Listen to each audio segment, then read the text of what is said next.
안녕하세요. 오늘은 누가복음 21장에서 24장을 우리가 함께 살펴보겠습니다. 누가복음 21장은 헤롯 성전에서 일어난 일입니다. 여러분 보시는 사진에 붉은 원이 바로 성전으로 들어가는 미문인데요.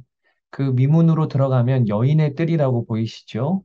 이 여인의 뜰 곳곳에 성전에 헌금함이 놓여 있었습니다. 예수님께서는 그 헌금함에 어느 한 가난한 과부가 헌금하는 것을 유심히 지켜보시고, 그리고 저가 다른 모든 사람보다 가장 많이 헌금하였다라고 말씀을 하십니다. 과부는 두 렙돈을 헌금하였는데요. 그 렙돈은 128분의 1 데나리온, 그러니까 하루 품삯의 128분의 1밖에 되지 않습니다. 환산을 해보면 현재 약 800원이 한 렙돈인데 두 렙돈이라고 하면 1,500원 정도에서 2,000원 정도 사이가 되겠죠. 그것이 가장 많이 헌금하였다고 예수님이 말씀하신 것입니다. 예수님은 우리의 마음을 보십니다. 헌금 봉투에는 내 마음을 담는 것이죠. 이어서 예수님께서는 예루살렘에 있는 헤롯 성전이 무너질 것에 대하여 예언을 하십니다.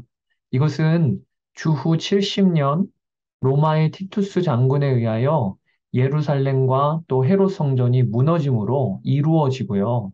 그리고 더 나아가서 마지막 날 주님이 재림하셔서 심판하실 그때 이 땅에 임할 환란에 대하여서도 예수님은 말씀을 하십니다. 그러면서 주님은 너희는 스스로 조심하라. 그렇지 않으면 방탕함과 술 취함과 생활의 염려로 마음이 둔하여지고 뜻밖의 그 날이 덕과 같이 너희에게 임할 것이라고 경고하십니다.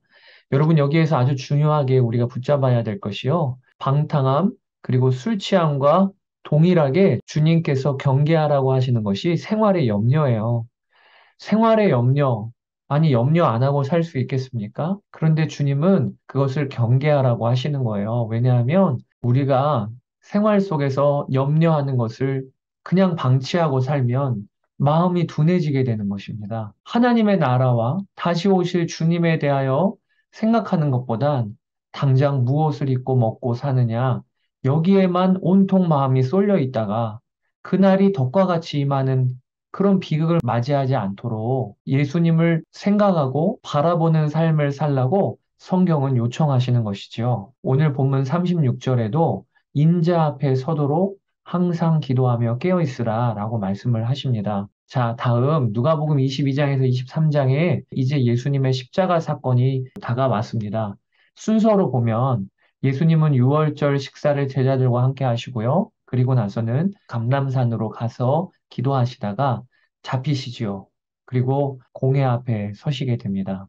우리가 주목해 보아야 할 두 가지 말씀이 있습니다. 그것이 첫 번째, 예수님이 유월절 식사를 하시면서 빵과 그리고 또 포도주를 나누시면서 하신 말씀이 빵을 주시며 이것은 너희를 위하여 주는 내 몸이라 라고 하셨고요. 포도주를 나누시면서 이 잔은 내 피로 세우는 새 언약이라고 하셨어요. 그러니까 예수님의 성찬식은 언약식입니다. 그러니까 어떤 언약식이냐? 예수님과 그리고 이 성찬을 받는 성도들이 한 몸이 되는 언약식인 것이죠. 성찬을 받을 때 주님은 우리 안에 거하셔서 우리를 떠나지 아니하신다고 하시는 약속을 하신 것입니다. 자, 그 다음에 또 봐야 될 것이요. 감람산에 기도하러 올라가실 때 예수님께서 습관을 따라 감람산에 가셨다고 기록되어 있다는 거예요.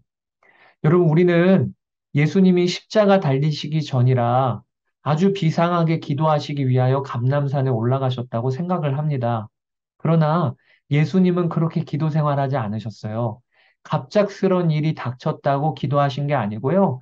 늘 습관을 따라 기도하셨고, 십자가 지시기 전날 저녁에도 그저 습관을 따라 감람산에 올라가셨다는 것이죠. 여러분, 우리의 기도 생활을 점검해야 하겠습니다. 예수님이 우리에게 모범을 보여주신 기도 생활은요, 거룩한 습관을 따라 기도하는 기도 생활이에요. 평소에 기도에 거룩한 습관이 들어 있어야 급한 일, 중요한 일이 왔을 때 그때도 기도할 수 있는 거예요. 유혹에 빠지지 않게 기도하라, 시험에 들지 않게 기도하라고 하셨는데 유혹과 시험의 특징이 뭔지 아십니까? 언제 우리를 찾아올지 모른다는 거예요. 그러기 때문에 거룩한 기도의 습관을 쫓아 기도해야지만 시험이 오고 유혹이 올 때 능히 이길 수 있는 것이죠. 여러분에게 이미 예수님이 십자가 달리시기 전에 예루살렘 안에서의 동선을 한번 설명을 해드렸는데요. 지금 보여드리는 동선은 이전에 보여드렸던 것과는 좀 다른 동선입니다. 사람들마다 가야바의 집이 어디에 있었는지, 헤롯 안디바가 사용했던 궁전은 어디에 있었는지, 이런 게 다 추측이 다르기 때문에요. 다양한 버전으로 보시면 좋겠습니다. 중요한 건 추정되는 장소는 다르지만 예수님이 십자가 지시기 전 동선의 흐름은 같다는 거예요. 자, 예수님께서는 저 겟세마네 동산에서 기도하시다가 병정들에게 붙잡히십니다. 이제 예수님께서는 체포되셔서 대제사장 가야바의 집으로 가십니다. 그곳에서 베드로가 예수님을 부인하게 되죠. 이제 예수님은 공회 앞에 서시게 됩니다. 이스라엘 종교 지도자들로 구성된 최고 의결 기관입니다. 그 공회 앞에서 예수님께서는 인자가 하나님의 권능의 우편에 앉아 있으리라 라고 말씀하시므로 공회원들이 신성 모독이라고 붕괴하게 되는 사건이 벌어지게 됩니다. 이제 사내들인 공의회는 십자가에 못 박기 위하여 처형권을 갖고 있는 로마의 지도자인 총독 빌라도 앞으로 예수님을 데리고 갑니다. 그리고 그들이 예수님을 고발하기를 우리 백성을 미혹하고 또 가이사에게 세금 바치는 것을 금하고 자칭 왕 그리스도라고 하는 자입니다. 라고 고발을 합니다. 그런데 빌라도가 보기에는 그것이 십자가에 처형시킬 만큼 죄가 있다고 보기가 어렵거든요. 그래서 그 당시에 헤롯 안디바가 예루살렘에 내려와 있었기 때문에 그 안디바에게 보냅니다. 헤롯 안디바는 그러자도 예수란 사람을 보고 싶었는데 만나게 된 거예요. 그는 여러 가지 질문을 예수님에게 합니다. 그때 예수님은 한마디도 대답하지 아니하십니다. 그러자 이 왕 헤롯은 예수님을 업신여기고 희롱하고 다시 빌라도에게 보내게 됩니다. 성경은 뭐라고 나와 있냐면 헤롯과 빌라도가 전에는 원수였으나 당일에 서로 친구가 되니라. 세상의 악은 예수님을 대적하기 위하여 하나가 되어 얼마나 조직적으로 악한 마귀가 하나님과 하나님의 나라를 대적하는지 우리는 지금도 보고 있죠. 자, 다시 총독 빌라도의 관정으로 예수님은 가십니다. 그리고 그곳에서 빌라도는 바라바라고 하는 죄인을 놓아주고 예수님을 십자가에 못 박도록 넘겨줍니다. 예수님은 이제 많은 채찍질을 당하시고 골고다 언덕으로 십자가를 지시고 가십니다. 로마 병정들은 시몬이라는 구레네 사람이 십자가를 대신 지도록 합니다.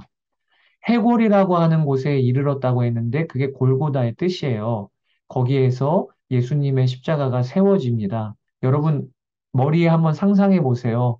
해골이라고 하는 죽음을 상징하는 거죠. 그 머리 위에 예수님의 십자가가 세워졌어요.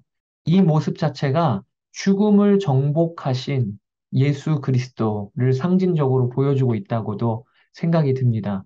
예수님의 십자가 위에는 유대인의 왕이라고 쓴 패가 있었습니다. 십자가에 사람을 달 때 그 위에 죄패를 다는데요. 얼마나 쓸 죄가 없었으면 유대인의 왕이라고 조롱조로 섞은 거죠. 그러나 그 죄패가 진리를 드러내고 있는 거예요. 예수님은 유대인의 왕으로 십자가에 달리셨습니다. 제9시 오후 3시에 예수님이 운명하셨는데요. 그때 성소의 휘장이 한가운데가 찢어집니다. 이제 지성소로 들어갈 길이 활짝 열리게 된 것입니다. 예수님이 운명하신 이후에 아리마대 사람 요셉이 예수님의 시체를 받아서 자신의 무덤에 모시게 되죠. 금요일 저녁인 6시부터는 안식일이 시작되기 때문에 아리마대 사람은 부지런히 예수님의 시체를 받고 그리고 무덤에 안치하는 일을 행했을 것입니다.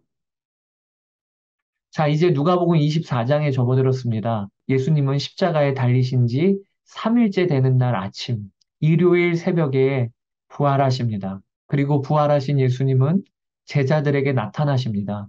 특별히 엠마오로 가는 두 제자에게 예수님이 나타나신 이야기가 기록되어지고 있는데 예수님은 그들에게 모세와 모든 선지자의 글로 시작하여 성경에 쓴 바 자기에 관한 것을 자세히 설명해 주십니다. 그리고 떡을 가지사 떼어 그들에게 주실 그때 그들의 눈이 밝아져 예수님이심을 알아보았다고 했습니다. 여러분, 우리가 예수님을 알고 만나게 되는데 아주 중요한 두 가지 요소가 있습니다. 그것이 하나님의 말씀을 통하여 예수님을 만나게 되는 거예요. 그리고 또 하나는 성령의 역사로 우리의 믿음의 눈이 열리게 되는 것입니다. 자, 예수님께서는 이제 나머지 제자들에게도 찾아가십니다. 그리고 그들 가운데 친히 서서 너희에게 평강이 있을지어다 말씀하세요. 여러분, 평강은 바로 이겁니다. 예수님이 우리 삶 가운데 서 계실 때, 그때가 바로 평강인 거예요. 우리 가정에 여러 어려움이 많고 고민이 많아도 예수님이 우리 가정 정중앙에 한가운데 서 계시다. 그러면 안심하셔도 돼요. 왜냐하면 그게 바로 샬롬의 상태이니까요. 예수님을 우리의 삶 중앙에 모시는 여러분 되시기를 축복합니다. 예수님께서는 제자들에게 너희가 이 모든 일의 증인이라고 하십니다. 그리고 성령님을 기다리라고 하세요. 그때까지 이 성에 머물라고 하세요. 그리고 그들이 보는 앞에서 하늘로 올려지십니다. 여러분, 이 누가복음 24장 마지막 부분과 그리고 누가복음의 형제 서신인 사도행전 앞부분은 연결되어져 있습니다. 여기까지 누가복음 21장에서 24장을 살펴보았습니다. 이제 다음 장에서 뵙도록 하겠습니다. 감사합니다.